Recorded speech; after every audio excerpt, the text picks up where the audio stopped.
Assalamu alaikum. Beta, in this video lecture, I'll be delivering motility disorders of the esophagus in general surgery series of lectures. And one of the very important motility disorders is achalasia. And I have a detailed lecture on this in the medicine gastroenterology lectures. But here, let me tell you what we do. Actually, beta, achalasia is a condition in which the lower esophageal sphincter does not relax and peristalsis is absent and the tonic pressure of the lower esophageal sphincter resting pressure is increased. So if you see over here, this is your good looking esophagus and you can see the lower esophageal sphincter is tightly closed. Normally जो इसका resting pressure होता है वो 10 to 25 millimetre mercury होता है normally, लेकिन इन case of एक्लेजिया ये काफ़ी बढ़ जाता है जिसकी वजह से ये टाइटली क्लोज रहता है, ठीक है।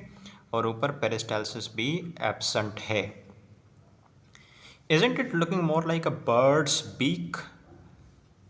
तो हमें बेरियम स्वालो पे एक्चुअली बर्ड्स बीक अपीयरेंस मिले तो that is एक्लेजिया।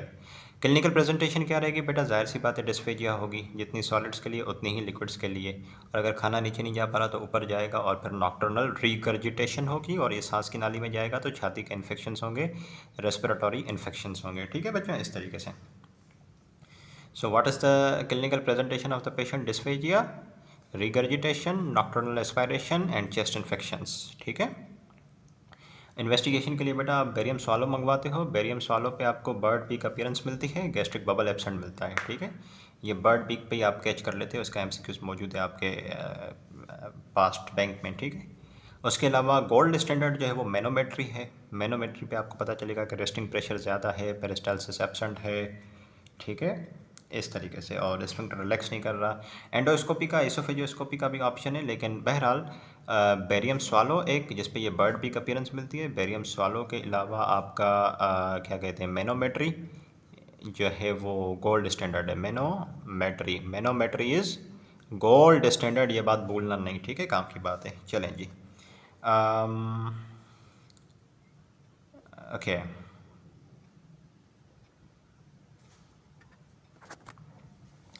The reason why this lower esophageal sphincter is tightly packed, tightly closed, what is the reason behind this? Why it is tightly packed, tightly closed? क्योंकि इसको relax कराने के लिए जो चीज़ चाहिए वो मौजूद नहीं है। इसको रिलैक्स कौन कराता है?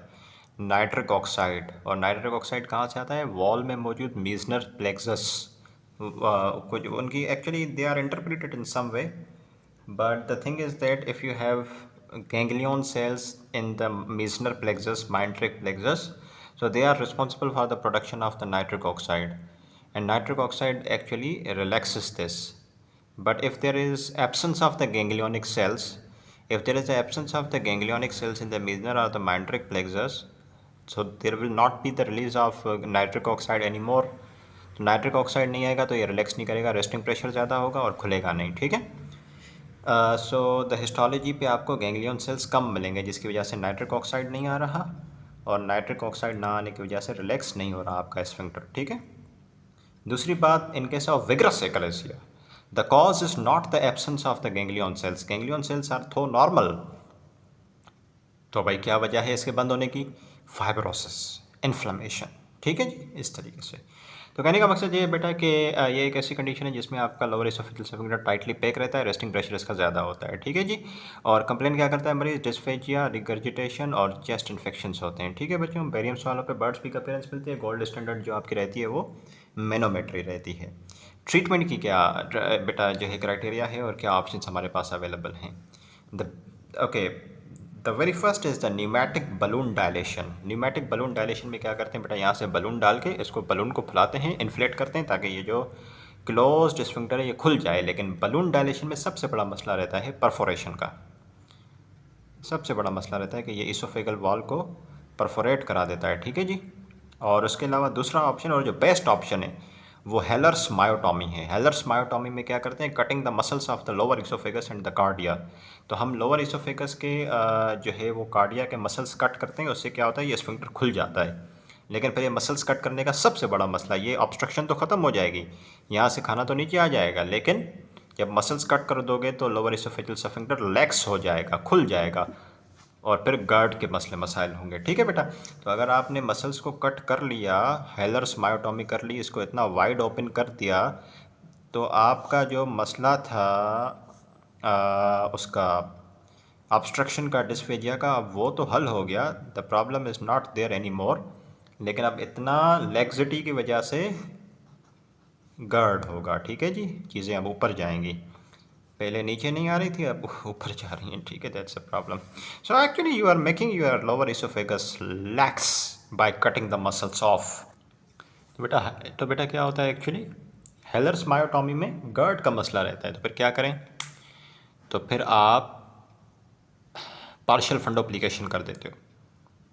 तो आपने सबसे पहले क्या किया, हेलर्स मायोटॉमी की, जिसमें मसल्स को कट किया, मसल्स कट किए तो फिर आपका ये जो ऑब्स्ट्रक्शन का मसला था वो हल हो गया।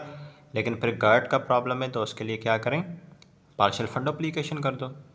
फंडोप्लिकेशन करने से ये होगा कि ये इस पार्ट ऑफ स्टमक को उठा के ऊपर आप इसोफेगस के साथ लगा दोगे, रैप कर दोगे, तो गर्ड का मसला भी हल हो जाएगा। ठीक है, तो आप इसमें टोटल फंडोप्लिकेशन ना करें, निसेंट फंडोप्लिकेशन ना करें, लेकिन पार्शियल फंडोप्लिकेशन तो कर सकते हैं। एंटीरियर फंडोप्लिकेशन, हेलर्स, जिसको हम क्या कहते हैं, डोर वाटसन मैंने पीछे पढ़ाया है, इसका एक डिटेल लेक्चर है पीछे। डोर वाटसन करते हैं, एंटीरियर ऑलमोस्ट 180 डिग्री फंडोप्लिकेशन होती है। ठीक है बच्चों, तो कहने का मकसद ये है कि आपने की हेलर्स मायोटॉमी, तो हेलर्स मायोटॉमी करने से ये है कि आपने मसल्स कट किए, लेकिन मसल्स आप इसमें कट करते हो, मसल्स कट होने से क्या होता है, फिर गर्ड का मसला रहता है। आपकी ये जो एकलेजिया है वो तो रिलीफ हो जाएगी, लेकिन गर्ड का मसला रहता है बाद में। ठीक है, और इसको रिलीव करने के लिए एंटीरियर फंडोप्लिकेशन कर दो। एंटीरियर फंडोप्लिकेशन 180 डिग्री, जिसको हम डोर वाटसन कहते हैं। ठीक है, इसका डिटेल लेक्चर है बेटा पीछे। ठीक है, चलें जी। इसके अलावा क्या कर सकते हैं बेटा, one is the pneumatic balloon dilation, one is the healers myotomy, one is the injection of the botulinum toxin, endoscopic injection of the botulinum toxin. Endoscope लेके आओ यहाँ पे, और आके जहाँ पे ऑब्स्ट्रक्शन है ये रहा, यहाँ पे एंडोस्कोपिक इंजेक्शन डाल दो बॉटुलिनम टॉक्सिन का, वो एंटीकोलिनर्जिक है, इस ऑब्स्ट्रक्शन को खोल देगा। ठीक है बच्चों, इस तरीके से। बाकी ट्रांजिएंट रिलीफ के लिए, वक्ती तौर पे स्फिंक्टर को खोलने के लिए आपके पास कैल्शियम चैनल ब्लॉकर्स का ऑप्शन है, आप नेफिटमीन इस्तेमाल कर सकते हो, वरापामिल इस्तेमाल कर सकते हो, लेकिन ये वक्ती तौर पर रिलीफ देती हैं। ठीक है, Heller's myotomy is the best. ठीक है, Heller's myotomy combined with anterior fundoplication, जान छूट जाएगी। ठीक है, this is the best possible thing available. Botulinum toxin भी ट्राई कर सकते हो, कैल्शियम चैनल ब्लॉकर भी ट्राई कर सकते हो, बट या दैट्स इट। कुछ और बेटा मोटिलिटी डिसऑर्डर्स, जैसे that is the diffuse oesophageal spasm. Diffuse oesophageal spasm में क्या होता है, आपकी जो पेरिस्टाल्सिस है वो बिल्कुल ठीक होती है। पेरिस्टाल्सिस आपकी बिल्कुल ठीक होती है। नॉर्मल पेरिस्टाल्सिस के बीच में strong non peristaltic waves generate होती हैं, जो कि सीवियर चेस्ट पेन कराती हैं, डिस्फेजिया कराती हैं। मैं आपको दिखाता हूँ, this is your good looking beautiful oesophagus down the way to the stomach, this is the oesophagus, right. इसमें नॉर्मल पेरिस्टाल्सिस चल रही थी, नॉर्मल पेरिस्टाल्सिस ज़बरदस्त बेहतरीन किस्म का काम हो रहा था। लेकिन बीच में क्या होता है, बिटवीन दिस नॉर्मल पेरिस्टाल्सिस एक नॉन पेरिस्टाल्टिक वेव जनरेट होती है, जो कि बहुत स्ट्रॉन्ग होती है। इसका पेरिस्टाल्टिक वेव से कोई काम नहीं है, ये नॉन पेरिस्टाल्टिक वेव है। ये बीच में स्ट्रॉन्ग वेव्स जनरेट हो रही हैं। जब ये बीच में स्ट्रॉन्ग वेव्स जनरेट होंगी तो क्या होगा, इसोफेगस अगर इतना ल्यूमन था तो इतना सुकड़ जाएगा। ठीक है, स्ट्रॉन्ग वेव्स की वजह से, स्ट्रॉन्ग नॉन पेरिस्टाल्टिक कंट्रैक्शंस की वजह से, सही है।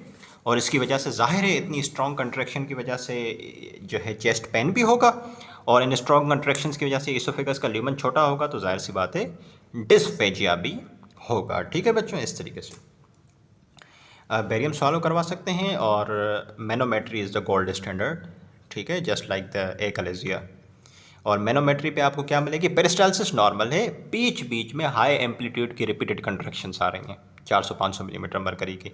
पेरिस्टाल्सिस बिल्कुल ठीक है, ये बीच में देख रहे हो, ये हाँ जी नॉन पेरिस्टाल्टिक आपकी हाई एम्पलीट्यूड की ये जो है कंट्रैक्शंस आ रही हैं, सही। और इसकी अपीयरेंस बिल्कुल कॉर्क स्क्रू जैसी नहीं लग रही, जैसे कि आपका ये स्क्रू होता है कुछ इस तरीके से, स्क्रू होता है ना, क्या गलत बनाया है, हाँ जी इस तरीके से स्क्रू होता है ना बेटा। तो इसकी भी अपीयरेंस कुछ वैसी नहीं दिख रही। तो बेरियम सवालों पे आपको कॉर्कस्क्रू अपीयरेंस मिलती है और मसल हाइपरट्रॉफी मिलती है। हाइपरट्रॉफी क्यों होती है? रिपीटेड कंट्रैक्शंस की वजह से मसल अंडरगो हाइपरट्रॉफी। तो कहने का मकसद ये है कि बेटा अगर बेरियम सवालों पे आपको बर्ड बीक अपीयरेंस मिले तो एकलेजिया, बेरियम सवालों पे आपको कॉर्कस्क्रू अपीयरेंस मिले तो डिफ्यूज एसोफेजियल स्पैज़म। ठीक है। मैनोमेट्री पे लोअर एसोफेजियल सफिंक्टर का प्रेशर हाई मिले, पेरिस्टाल्सिस एब्सेंट मिले, एकलेजिया। मैनोमेट्री पे आपको नॉर्मल पेरिस्टाल्सिस मिले और बीच बीच में रैपिड कंट्रैक्शंस मिले 400-500 मिलीमीटर मरकरी की, that is diffuse oesophageal spasm. Management क्या है बेटा? इसको न्यूमेटिक डायलेशन भी कर सकते हो, बलून डाल के इसको डायलेट कर दो ताकि ये डिस्फेजिया रिलीफ हो जाए। उसके अलावा कैल्शियम चैनल ब्लॉकर्स भी इन कंट्रैक्शंस को रोक सकते हैं। Heller's myotomy. The treatment plan is almost similar to the achalasia. आप स्टार्ट करते हो न्यूमेटिक डायलेशन से, उससे ठीक नहीं होता तो हेलर्स मायोटॉमी करते हो, और इसके अलावा कैल्शियम चैनल ब्लॉकर्स भी ट्राई कर सकते हो। ठीक है बच्चों। एक होती है नट क्रैकर इसोफेगस, वो इससे थोड़ी सी डिफरेंट है। नट क्रैकर इसोफेगस में क्या होता है बच्चों कि ये जो कंट्रैक्शंस है ना, ये नहीं होती। जो नॉर्मल पेरिस्टाल्टिक वेव्स हैं यही बहुत स्ट्रॉन्ग हो जाती हैं। ये जो डिफ्यूज एसोफेजियल स्पैज़म में जो कंट्रैक्शंस हैं, ये तो अलग से नॉन पेरिस्टाल्टिक कंट्रैक्शंस हैं ना, जो बीच बीच में आ रही हैं एपिसोडिकली, तो वो डिफ्यूज एसोफेजियल स्पैज़म में। But in nutcracker esophagus what happens is, ये extra non peristaltic waves generate नहीं होती। जो ये नॉर्मल पेरिस्टाल्टिक वेव्स हैं ना, यही काफ़ी स्ट्रॉन्ग हो जाती हैं। ठीक है। पेरिस्टाल्सिस देखो, पेरिस्टाल्टिक वेव्स काफ़ी स्ट्रॉन्ग हो गई हैं, 180 मिलीमीटर मरकरी पे इनका प्रेशर चला गया है। ठीक है। इस तरीके से इसकी वजह से भी डिस्फेजिया होगा और छाती में दर्द रहेगा, that is the chest pain, right. उसके बाद एक और चीज़ आती है बेटा, ज़ेंकर डायवर्टिकुलम, जिसको फेरेंजियल पाउच भी कहते हैं। डिटेल्ड लेक्चर्स हैं बेटा इनके गैस्ट्रोएंटरोलॉजी में, पीछे मेडिसिन के अंदर। यहाँ पे सिर्फ एक रिकैप हो रहा है और I think that's a good enough. अच्छा है, मेडिसिन में भी रिकैप चल रहा है, यहाँ पे भी रिकैप हो जाएगा, तो ये टॉपिक्स तो आपके फिंगर टिप्स पे आने चाहिए बच्चों। ठीक है। ज़ेंकर डायवर्टिकुलम, फेरेंजियल डायवर्टिकुलम। ठीक है। इसके अंदर मिकोजा भी होती है, वॉल में सब मिकोजा भी होती है। It protrude through the natural weak point, Killian's dehiscence कहते हैं, जहाँ से ये निकल रहा होता है। It's a junction between the inferior pharyngeal constrictor and the cricopharyngeus muscle. तो अगर आपका ये फेरिंग्स है और ये इसोफेगस है, तो फेरिंगो इसोफेजियल जंक्शन से निकलता है ये ज़ेंकर डायवर्टिकुलम। ठीक है। इसकी वॉल में मिकोजा होती है, सब मिकोजा होती है। ठीक है बच्चों, इस तरीके से। और जहाँ से ये निकलता है ये जंक्शन होता है, ऊपर होता है क्रिकोफेरेंजियस मसल, नीचे होता है इन्फीरियर फेरेंजियल कंस्ट्रक्टर। और इस वीक पॉइंट को, नेचुरल वीक पॉइंट को हम क्या कहते हैं? क्लियंस डिहाइजेंस कहते हैं। ठीक है जी। Between the inferior pharyngeal constrictor और क्या कहते हैं, या क्रिकोफेरेंजियस। ठीक है। Inferior pharyngeal constrictor is actually your thyropharyngeus and other one is the cricopharyngeus. यानी कि मैंने बोला कि ये होगा आपका क्रिकोफेरेंजियस, ये होगा आपका inferior pharyngeal constructor. Inferior pharyngeal constrictor is actually your थायरोफेरेंजियस। ठीक है बच्चों, इस तरीके से। ट्रीटमेंट क्या रहता है बेटा? एंडोस्कोपिक स्टेपल्ड फेरिंगोप्लास्टी, जिसमें हम नेक ऑफ द डायवर्टिकुला को क्लोज कर देते हैं। नेक बंद हो जाएगी, मामला ही ख़त्म हो जाएगा। प्रॉब्लम क्या होती है बेटा? यहाँ से फूड जाता है इसके अंदर और फूड यहाँ पे जमा होता है, जिसकी वजह से इन्फेक्शन होता है, बैड ब्रीथ आती है, फीवर होता है, डिस्फेजिया होती है इसकी वजह से। तो हमने कुछ क्या करना, कुछ ये कि इसकी नेक को बंद कर दो, स्टेपल्ड कर दो, दैट इज़ द स्टेपल्ड फेरिंगोप्लास्टी। या दूसरा ऑप्शन ये कि नेक बंद नहीं करो, पूरे इस पाउच को ही निकाल दो, दैट इज़ द डायवर्टिकुलेक्टमी। डायवर्टिकुलेक्टमी, राइट। या फिर दूसरा ऑप्शन होता है डायवर्टिकुलोपेक्सी। डायवर्टिकुलोपेक्सी में क्या करते हैं? इसकी नेक को वाइड कर देते हैं, इसको ओपन कर देते हैं इसमें, ताकि इसके अंदर फूड के ऑब्स्ट्रक्ट होने के मसले ही ना रहें। या तो नेक को बंद कर दो, दैट इज द स्टेपल्ड फेरिंगोप्लास्टी, या तो पूरा आप डायवर्टिकुला निकाल दो, दैट इज़ द डायवर्टिकुलेक्टमी, या फिर आप इसकी नेक को वाइड ओपन कर दो, दैट इज़ द डायवर्टिकुलोपेक्सी, जाने के इसको आप ओपन कर दो। ठीक है जी, इस तरीके से। So I hope you are clear with this. This is the pharynx, this is the esophagus, और ये जंक्शन में से आ रहा है। अगर डायवर्टिकुला बेटा मिड पॉइंट ऑफ इसोफेगस से आए, मिड पॉइंट ऑफ इसोफेगस, ये तो फेरिंगो इसोफेजियल जंक्शन में से आता है ना आपका ज़ेंकर डायवर्टिकुलम। अगर मिड पॉइंट ऑफ इसोफेगस से निकले तो उसको हम ट्रैक्शन डायवर्टिकुलम कहते हैं। Traction diverticulum from the mid point of the oesophagus. ठीक है। और ये जो मिड पॉइंट से निकलता है, इसकी सबसे बड़ी कॉम्प्लिकेशन ये फिस्टुलेट करता है, और फिस्टुलेट करके ट्रेकिया में जाके ओपन होता है। ठीक है बच्चों, इस तरीके से। और ट्रेकिया से फिर हेमोप्टिसिस होती है और ये सारे प्रॉब्लम्स क्रिएट होते हैं। एक होता है epiphrenic diverticulum just above the lower oesophageal sphincter, ठीक है जी, due to discoordination between the peristalsis and the sphincter relaxation. अगर पेरिस्टाल्सिस ज़्यादा हो और स्फिंक्टर रिलैक्स ना करे तो वहाँ पे बन जाता है एपिफ्रेनिक डायवर्टिकुलम, ठीक है जी। एसिम्प्टोमेटिक रहता है, कोई इसका एज सच प्रॉब्लम होता नहीं है, ठीक है। और ट्रैक्शन डायवर्टिकुलम भी एसिम्प्टोमेटिक होता है, नॉक्टर्नल रिगर्जिटेशन की कंप्लेंट रहती है। ट्रीटमेंट बेटा इसका ये है कि डायवर्टिकुलेक्टमी करके इसको रिमूव किया जाए और साथ में मायोटॉमी की जाए, पर्टिकुलर मसल को रिमूव किया जाए। तो कहने का मकसद ये है बेटा कि आपने 3 डायवर्टिकुला पढ़े जो फेरिंगो इसोफेजियल जंक्शन पे होता है, उसको क्या कहते हैं, ज़ेंकर डायवर्टिकुलम। अच्छा, जो मिड पॉइंट ऑफ इसोफेगस पे होता है, मिड पॉइंट इसोफेगस पे होता है, इसको क्या कहते हैं, ज़ेंकर डायवर्टिकुलम कहते हैं, नहीं, ट्रैक्शन डायवर्टिकुलम। अच्छा, जो जस्ट अबव गैस्ट्रोइसोफेजियल जंक्शन हो तो उसको क्या कहते हैं, just above the gastroesophageal junction, उसको कहते हैं, क्या नाम था, अरे ये क्या भूल गया, एपिफ्रेनिक डायवर्टिकुलम। एपिफ्रेनिक क्योंकि डायफ्राम के जस्ट ऊपर है ना, गैस्ट्रोइसोफेजियल जंक्शन के जस्ट ऊपर, दैट इज द एपिफ्रेनिक डायवर्टिकुलम। सही है।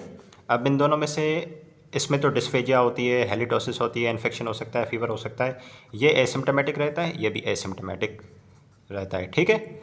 और इसके होने की वजह क्या बताई थी एपिफ्रेनिक डायवर्टिकुलम की, क्यों बनता है ये, due to imbalance between the peristalsis and the relaxation of the lower oesophageal sphincter. ये क्यों बनता है, मिड पॉइंट ऑफ इसोफेगस में स्कारिंग होने की वजह से बनता है। अब मिड पॉइंट ऑफ इसोफेगस में स्कारिंग क्यों होती है, टीबी की वजह से हो सकती है, हिस्टोप्लास्मोसिस की वजह से हो सकती है, ठीक है। तो कहने का मकसद ये है बेटा कि ट्रैक्शन डायवर्टिकुलम, एपिफ्रेनिक डायवर्टिकुलम दोनों एसिम्प्टोमेटिक है, ज़ेंकर जो है वो सिम्प्टोमेटिक होता है। I hope you are clear with this. But lastly, there is the benign mucosal protrusions of the esophagus, that is the esophageal rings. Type A esophageal rings that are above the gastroesophageal junction, और अगर junction के level पे बने तो इनको स्केट्सकी या type B rings कहते हैं। तो इसका ट्रीटमेंट डायलेशन रहता है और साथ में एंटी रिफ्लक्स सर्जरी। तो you don't have to be worry about this, कोई आपसे इतनी बात नहीं पूछेगा। जो आपको याद होनी चाहिए बात यह है कि 3 डायवर्टिकुला हमने पढ़े, जिनमें से ज़ेंकर डायवर्टिकुला सिम्प्टोमेटिक था, बाकी 2 एसिम्प्टोमेटिक थे। ज़ेंकर कहाँ से निकलता है, फेरिंगो इसोफेजियल जंक्शन, क्लियंस डिहाइज क्या बोलते हैं, क्लियन डिहाइजेंस कहते हैं, हाँ जी क्लियन डिहाइजेंस कहते हैं, 2 मसल्स के बीच में, क्रिकोफेरिंजियस और थायरोफेरिंजियस। थायरोफेरिंजियस इज इंफीरियर फेरिंजियल कंस्ट्रिक्टर, ठीक हो गया। और एक था आपका ट्रैक्शन डायवर्टिकुलम, एक एपिफ्रेनिक डायवर्टिकुलम। चलो जी, इसके बाद मैंने रिंग्स का बताया। अगर गैस्ट्रो इसोफेजियल जंक्शन के ऊपर हो तो उसको हम कहते हैं टाइप ए, और अगर गैस्ट्रो इसोफेजियल जंक्शन के लेवल पे हो तो उसको कहते हैं टाइप बी या फिर स्केट्स की रिंग। ट्रीटमेंट ये है कि डायलेट करके इन रिंग्स को ख़त्म किया जाए, ठीक है जी। These are benign outgrowths of the mucosa. I hope you are clear with this बेटा। लास्टली छोटी सी चीज़ मुझे डिलीवर करनी है, इसोफेगस के इन्फेक्शंस, फंगल इसोफेजाइटिस हो सकती है, नॉर्मल इंडिविजुअल्स में नहीं होती, ये इम्यूनो कंप्रोमाइज्ड में होती है, ठीक है। कैंडिडा अल्बाइकन्स की वजह से ऑर्डिनोफेजिया डिस्फेजिया मेन कंप्लेंट रहती है। और जो टिपिकल अपीयरेंस मिलती है ना एंडोस्कोपी की, इनके साथ fungal oesophagitis, white membrane, white plaques मिलते हैं। अगर आपका ये इसोफेगस है बेटा, तो इस इसोफेगस पे आप अगर कैंडिडा की इसोफेजाइटिस हुई है तो वाइट प्लेक्स मिलेंगे। एंडोस्कोपी आप करोगे उस पर क्या मिलेंगे, वाइट प्लेक्स मिलेंगे। तो ये टिपिकल निशानी है, टिपिकल साइन है कैंडिडियासिस की, ठीक है। टॉपिकल एंटीफंगल चलाते हैं। कुछ वायरल कॉजेस ऑफ इसोफेजाइटिस बेटा, herpes simplex virus, cytomegalo virus. Herpes simplex virus बेटा अपर हाफ को इन्वॉल्व करता है, खास करके इसोफेगस के, और इसमें बनते हैं punched out ulcers. Punched out ulcers ये मैंने बताया है डिटेल में मेडिसिन के अंदर, पंच्ड आउट अल्सर्स, ठीक है। उसके बाद साइटोमेगालो वायरस जोग्राफिकल अल्सर्स बनते हैं, ठीक है। और ये बहुत टिपिकली दे के पूछते हैं सवाल के अंदर, ठीक है। तो इतना आसान हो सकता है। और इसके अलावा कुछ छागास डिजीज़ होती है जिसमें क्या होता है, दोनों प्लेक्सस आपके डिस्ट्रॉय हो जाते हैं, मीजनर प्लेक्सस और ऑर्बिश प्लेक्सस। प्लमर विंसन सिंड्रोम, जिसको पीटर केली ब्राउन सिंड्रोम भी कहते हैं, सिड्रोपिनिक डिस्फेजिया भी कहते हैं, इसमें ट्राइएड रहता है, डिस्फेजिया, आयरन डेफिशिएंसी एनीमिया और ग्लोसाइटिस और क्वालोनाइशिया। तो 4 चीज़ें बेटा, ये दोनों एक ही हैं। So 1 2 3, okay, this is the triad, ठीक है जी। And this is what we call Plummer Vinson syndrome, जिसको पीटर ब्राउन केली सिंड्रोम भी कहते हैं। पीटर ब्राउन केली सिंड्रोम भी कहते हैं। इसमें क्या होता है, डिस्फेजिया होता है, इसोफेजियल डिस्फेजिया होता है, आयरन डेफिशिएंसी एनीमिया होती है, ग्लोसाइटिस और क्वालोनाइशिया होती है। दोबारा रिकैप करो, प्लमर विंसन सिंड्रोम को और क्या कहते हैं? पीटर ब्राउन केली सिंड्रोम कहते हैं, सिड्रोपिनिक डिस्फेजिया भी कहते हैं। होता क्या है? आयरन डेफिशिएंसी एनीमिया, डिस्फेजिया और ग्लोसाइटिस के साथ koilonychia. Dysphagia, iron deficiency anaemia, glossitis and koilonychia. And या उसके अलावा वैस्कुलर डिस्फेजिया, ब्लड वेजल्स अगर आपके इसोफेगस को कंप्रेस करें तो उसकी वजह से भी डिस्फेजिया हो सकती है। Double aortic arch, it can compress your esophagus and can cause dysphagia. One is arteria lusoria. Arteria lusoria is the presence of the aberrant right subclavian artery which can compress your esophagus. So there can be the double aortic arch or arteria lusoria. Arteria lusoria is the aberrant right subclavian artery. So I hope you are clear with this, and this is the end of the esophagus. I'll come up with the stomach and the duodenum. For this is it, beta. If you have any question, you can ask me anytime, anywhere. Thank you so much. Class dismissed.